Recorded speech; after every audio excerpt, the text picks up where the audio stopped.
Hi, good morning and welcome. This is Seek Sustainable Japan. This is our monthly sub-series, Short Takes. I'm JJWalsh in Hiroshima, joined by... Hi, I'm Tove Kinooka in Yokohama. And every month we talk about some interesting events and things happening around Japan connected to sustainable Japan. And in the Japan Times this week, they were talking about a big Sustainable Japan Day 2025. And I'll be talking about a lot of the people getting awards and involved in this, which we haven't talked about before. And Tova, you've also been active. Now that Sustainable Japan Day is an event in Tokyo. Yes, it is. It's coming up soon, I think. Do you have the date? The 18th. So 18th. This week, yeah. Thursday. And I think you can still go. So we'll put the link below if you're in the Tokyo area. It sounds really interesting and worth checking out. Yes, I'd love to be there, but I'm going to be in a workshop that day for a client, actually on sustainability intrapreneurship. So wonderful. Related topic, but can't go to the event. Yeah, well, you guys in Tokyo, that's unfortunately and fortunately where all the business activities are. There seems to be a lot of focus on responsible finance. One of the keynote speakers shown here, she is talking and working in responsible investment, sustainable investment, and consulting. And of course, that's such a key part. I know you've probably worked with a lot of businesses also on responsible investing and consulting in the finance sector as well, right? Right. So we don't work on the actual investment side or the kind of processes side of it, but with a lot of companies that are involved in that, and we're sort of looking more on the people side of it and understanding why is this necessary? Like, why do they need to consider these metrics while they're, when they're investing in something? So all connected very much. Yeah. And one of the Japan Times, Sustainable Japan in the Japan Times, did a great article with her, and she was talking about how most of the sustainably focused Japanese businesses are global, international, and Japan businesses. And so maybe because of compliance abroad, they are kind of leading the way. Japanese only businesses need a little bit more work to get up. Has that been your experience as well, Tova? I think yes. Sort of certainly there's been a lot of pressure in the last few years from overseas investors looking at Japanese companies saying, come on, we need to know what you're doing. We need transparency here. We need to see evidence of what you're doing on environmental and social issues. But actually there are some Japanese ones coming up now, which is really good to see. We've got, for example, Mari Kogiso, SDG Impact Japan, sort of set up here as an impact fund, and Lifetime Ventures as well, founded and run by Japanese in Japan, but investing not just here but elsewhere. They're looking more at startups rather than the big corporates, but they're very, very solid on their principles. So there are some out there. We'd love to see more of that. That's fantastic to hear. So it's great also to see so many great, not only in Tokyo, but also outside of Tokyo businesses that they're highlighting, giving awards to at the event. Circularity is something that's coming up, which is so nice to hear. Good. Yeah. One of the circular companies being featured is Unicharm. So Unicharm is making diapers from recycled pulp, but also recycling used diapers. Wow. And of course, diapers is a really important issue in Japan, where we have a graying population. It's not just baby diapers, it's elderly diapers as well. So this is really meeting a big need, and it's great to have a big company on board with this idea of what is circularity, how do we make it work for our business model. Yeah, I think that's really important, actually, that we see the big companies also taking a lead on this. It's not just the little startups that are sort of purpose-led from the beginning. It's showing us that if a company like Unicharm can actually look at what they're doing and change their ways when they're such an enormous, well-established company. That really sends a very strong message, I think, to others. So that's really encouraging to see. Yeah. There's also a wonderful organization in Wakayama, and they're called Nakagawa Forestry, and they are focused on education, but also replanting on hillsides which have been logged. And when they replant, they're thinking about what were the native trees here, bringing back Right. more sustainable, diverse, natural forests, also doing a lot of education. So getting kids to go out and collect acorns and then trying to replant them on vacant lands. And then responsible forestry, of course, is a huge issue in Japan. We have a lot of beautiful forests, but they're not all as healthy as they could be, right? So this is another key issue. And it's so nice to see selections from all over Japan in this event. No, it's really good to see, and like we were just saying before we went on air, to see these organizations and their activities highlighted is so important, right? Because that gets the message out that, you know, we can do this. It encourages others to try as well, raises the bar for everyone. So fantastic work by the Japan Times on that. Yeah. Another example was Nechu Gakuen, and they are focused on revitalizing the rural areas. And they're in Yamagata, I believe, and reusing abandoned school buildings, getting volunteer teachers to come in, doing lots of local events with farming and agriculture, as well as education. So it's great to see this like combination of things, like reusing the buildings that are already there, getting local people to be involved, bringing new people into the area. That was one thing Nakagawa Forestry also said. It's a way to bring people back to the rural area because they're hiring, they're giving jobs as well. Yeah, that's hugely important. And then another investment company, GLIN. GLIN Capital. Yep. Have you heard of them? Yes, I know some of the people involved in this. Nice. And they are focused on supporting startups, which are focused on social and environmental issues. For example, mental health and wellness, women's advancement in society, social inclusion and diversity, environmental issues, the declining birth rate, aging population, agriculture and food waste. And they are consulting with government organizations, businesses, and they said their aim is to focus on topics which Japan is kind of lagging in terms of the world stage. And these are, of course, social and environmental issues. Wonderful to see a young, enthusiastic team tackling these big issues, right? Yes, yeah, no, that's really great. And you had heard of them before, is that right? Yeah, so I know that some of the One Young World community are closely connected. I think some of the GLIN Capital people are One Young World alumni, and so they've been in sort of in the orbit there for quite some time. So it's really good to see them recognized. They're doing amazing work. That's great. One more interesting company, Factelier. It's a company focused on every not textiles, but clothing and apparel and everything being made in Japan. And I know this, you know, when in contrast to fast fashion, right? The whole idea of made in Japan apparel and clothing is so exciting. Just the other day, I went to a local Maruche inside one of the department stores, and everything is from our area. And I got cute tabi shoes where my toe is separate. I love those.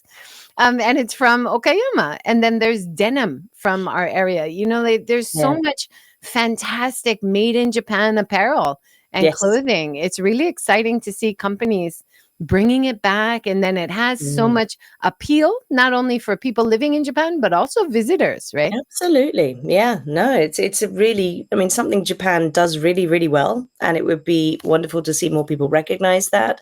And it's just a much more sustainable way of doing things. I'm actually wearing this necklace I'm wearing here is from a chopstick factory in Wajima, where I was a few weeks ago, and they're diversifying, again, little local market that we went to, that was sort of set up after the big earthquake last year, where to give local businesses a place where they can sell their wares to other locals, but also to visitors to the region.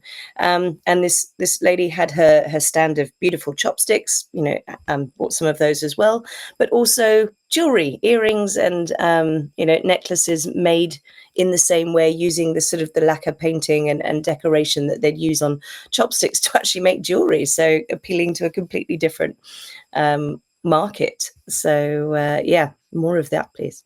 That's fantastic. And then I was so glad to see a place that I've actually been, Yamaroku Soy Sauce. Let's bring it to the center if I can here. So they are bringing back the tradition of wooden barrel making.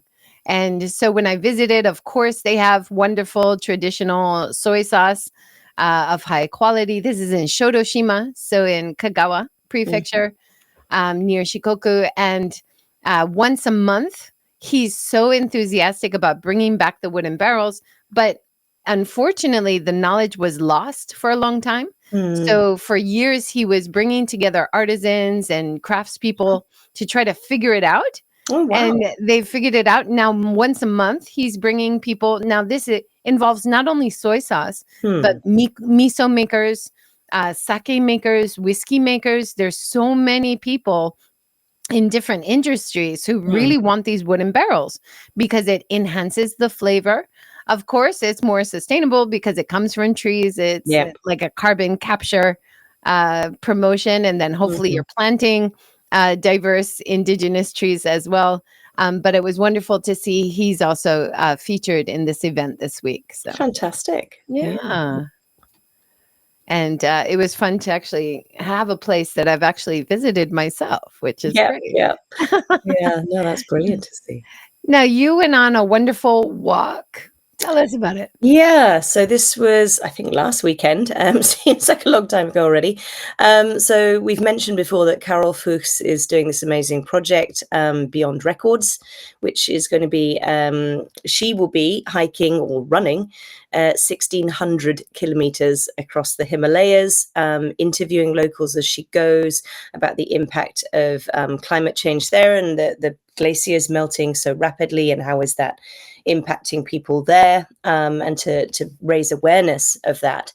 And as part of the fundraising for that project, she held this, organized a hike up in Mount Yatsugatake, which is on the border of Nagano and Yamanashi prefectures, about a couple of hours outside Tokyo.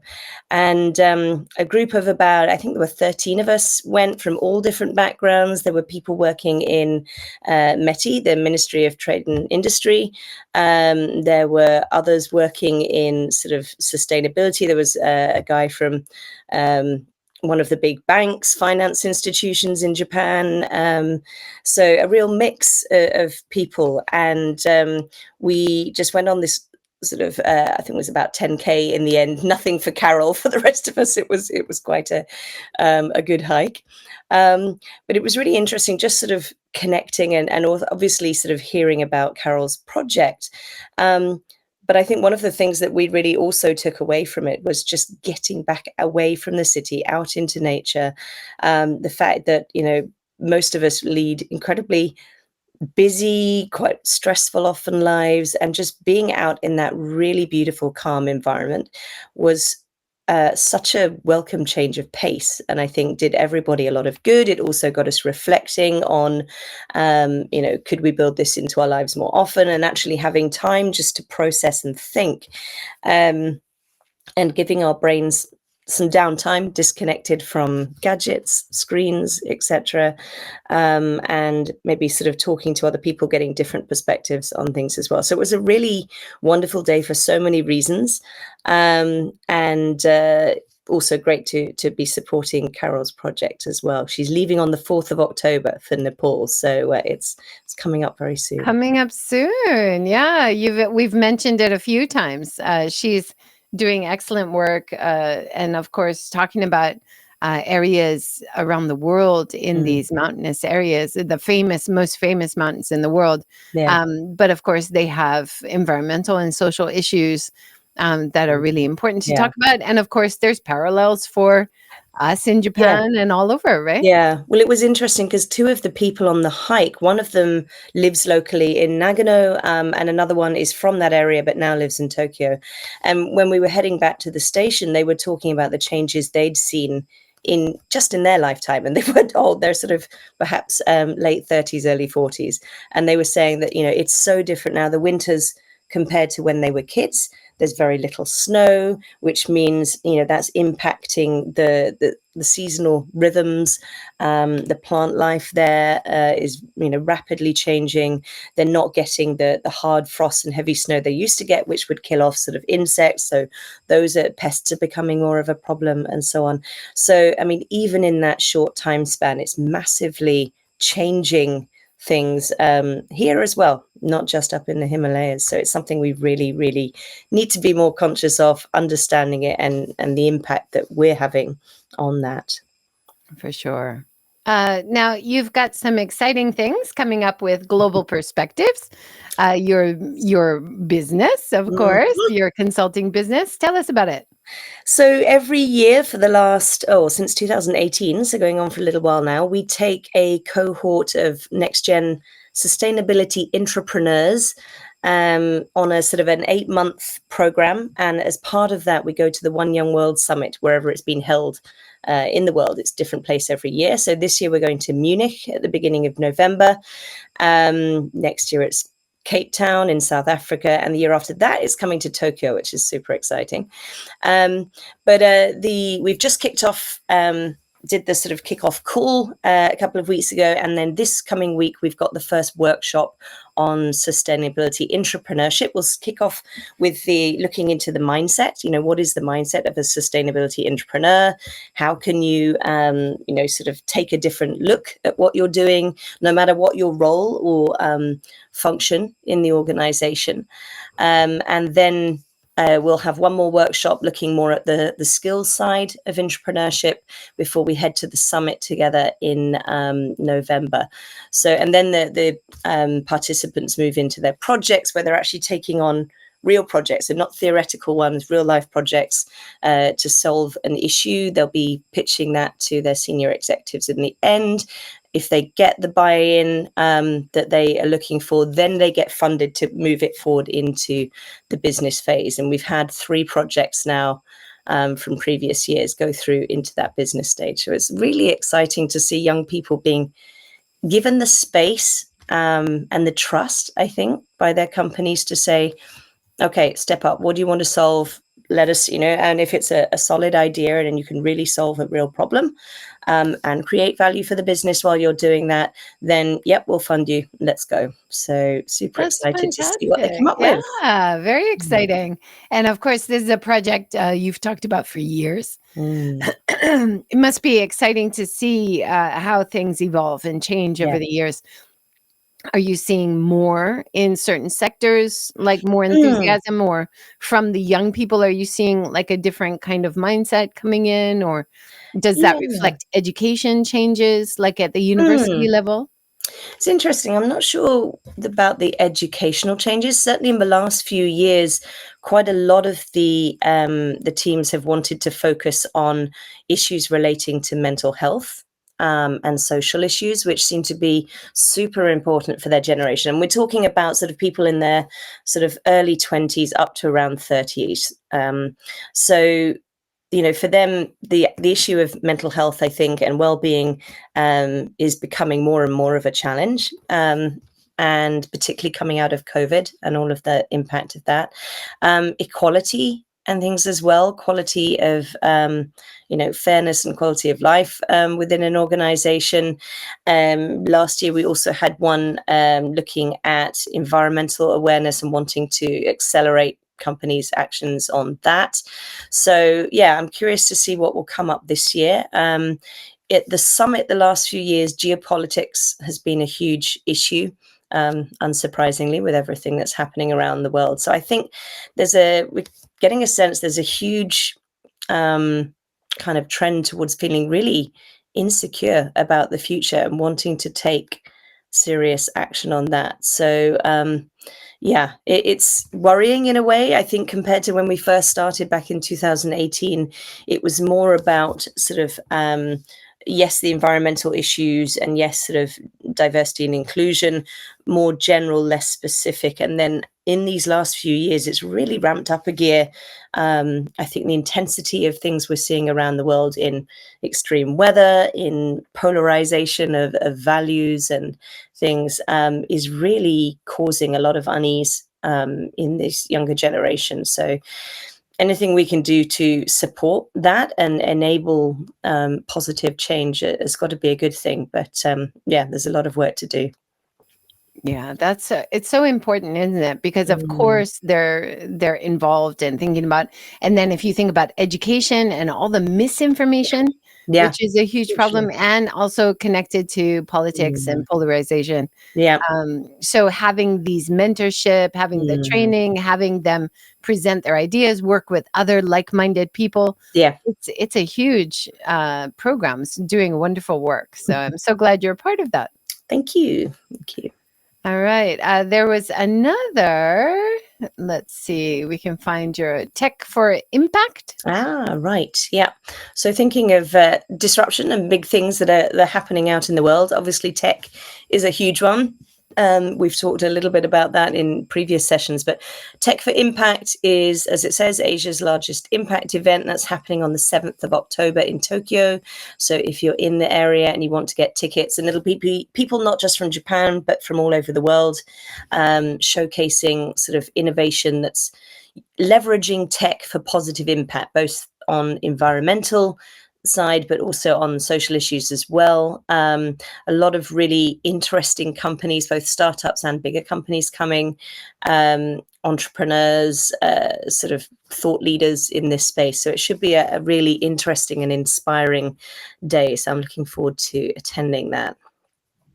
Sounds great. And another upcoming and very important topic that everybody's thinking about, right? Like in the newspaper almost every day, we're talking about how is AI benefiting or hurting our sustainable targets, right? So of course, tech, AI, chat GDP, all of the advancement is so important. That's the future. But how do we think about it in a way that's going to keep that balance between the needs of our society and people and planet and profit, right? Yeah. No, it's really interesting. I was listening to a podcast a couple of days ago where the speaker was talking about sort of this tech. And I think it was Christiana Figueres has a wonderful podcast with two others, the Outrage and Optimism. And if you haven't listened to that yet, go and listen. It's brilliant.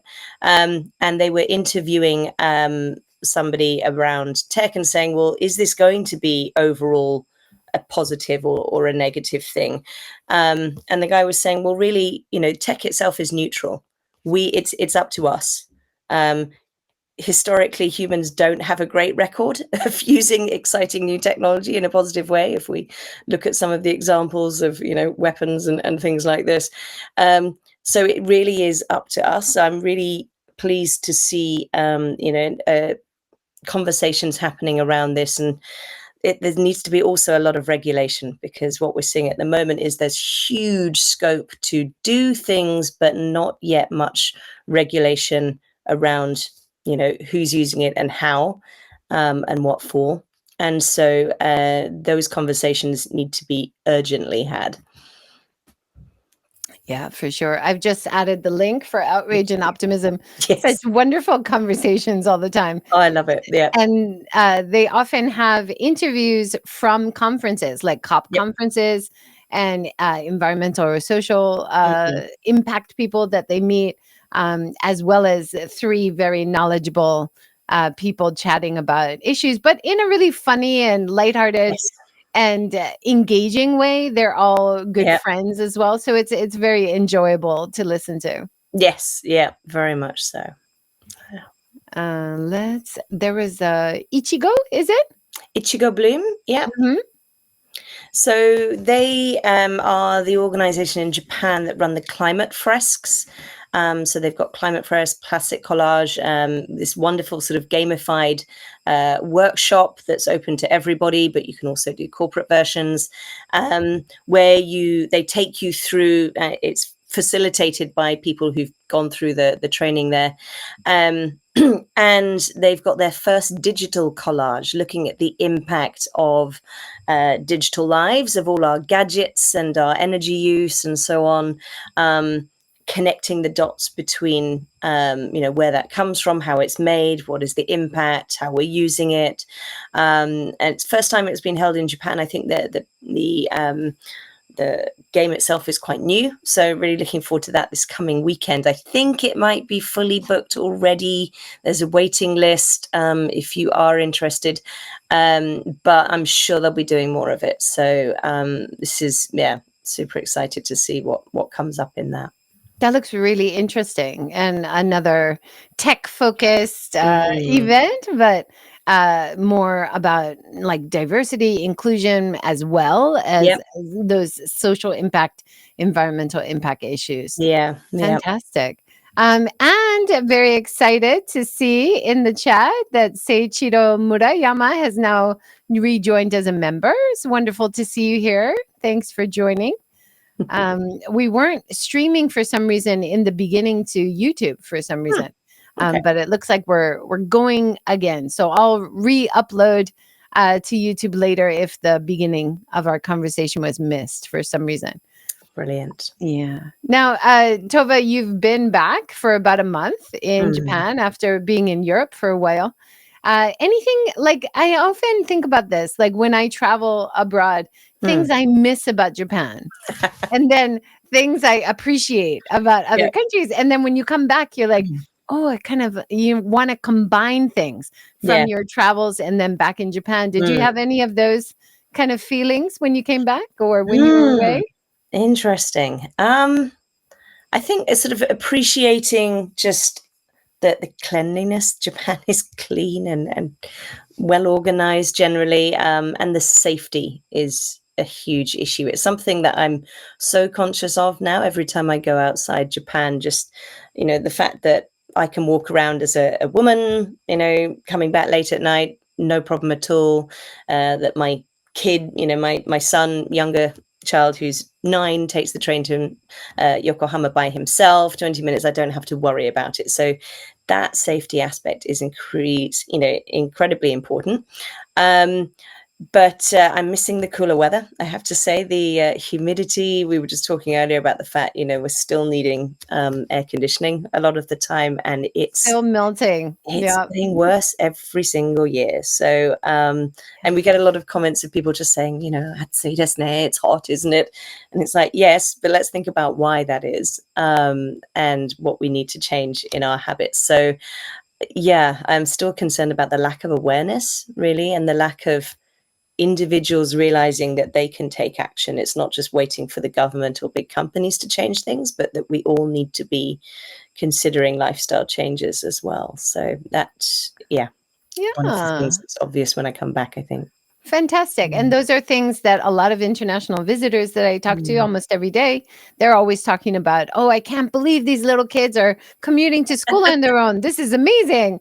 And then I talk about, like the first year students, they have a special cover on their bag. So people are more aware, the community is watching out for them. Usually you'll see local people help them if they look lost or scared or something. And I remember my son going on his own, and I was like, there's no way this kid can do that, and then following him, but then seeing local people at crosswalks come out and help them cross and things. So that community, the public decency to politeness to people you don't even know in society, that always comes up. The cleanliness for sure. But then on the other hand, the lack of garbage cans, like is always an issue. But one thing also in the Sustainable Japan Day event coming up is the HANSHIN Tigers Stadium. Oh, right. Which is zero carbon. Like they're a carbon neutral baseball stadium. Okay.